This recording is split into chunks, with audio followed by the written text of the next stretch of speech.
In the last video, we did all the excavating and grading. If you haven't seen part 1, please check it out first on my channel. In this video, we will be pouring the concrete pier foundation and working on the floor of the shed.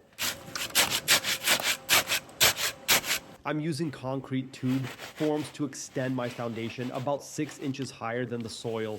This is so we can achieve an air gap beneath the shed floor, allowing for proper ventilation.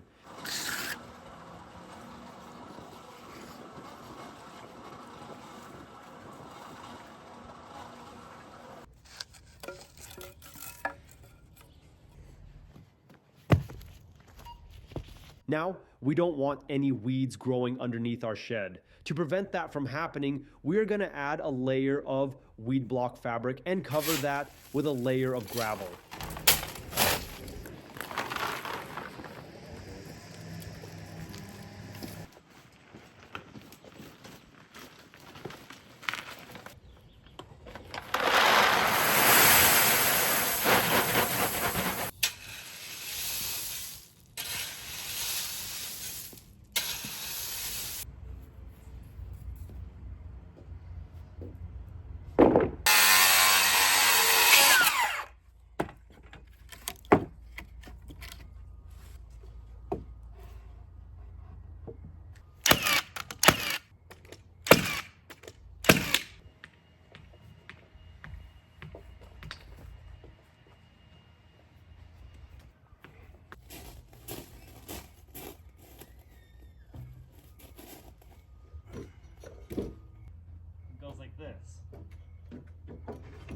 One of the biggest issues I have read about when it comes to the floor of the shed, all sorts of bugs and rodents like to find refuge in there, especially when it includes insulation. It happens to be a great material to create a home in for them. In addition to that issue, there is also another, in my opinion, much larger issue, and it has to do with moisture. Although the insulation does help keep the shed temperature controlled, it doesn't help with keeping moisture that'll be coming up from the ground from penetrating into the frame and subfloor of the shed, which will drastically reduce the life of the shed.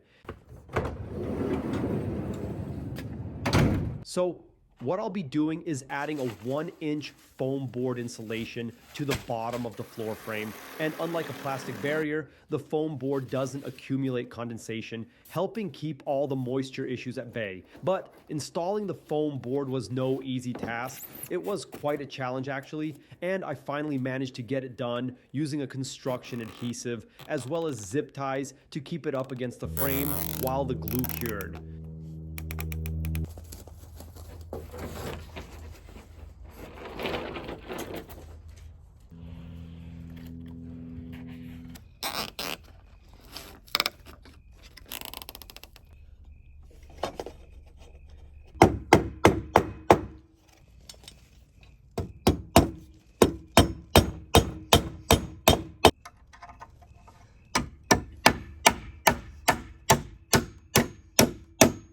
The fit of the foam board wasn't exactly perfect, but that's quite all right, because there's virtually nothing that some spray foam can't do.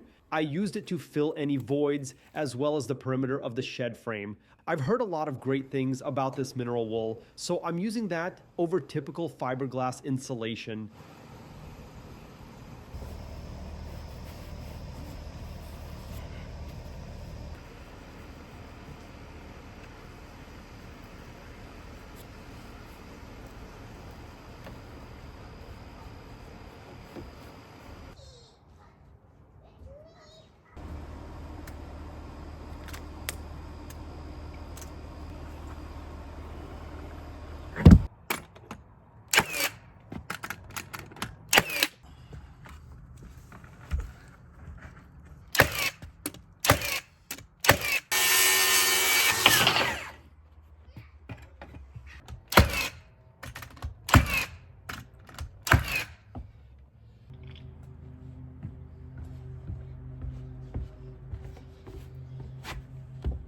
In the next video, I will be working on the walls of the shed as well as the roof framing. Subscribe to my channel to stay up to date with my progress.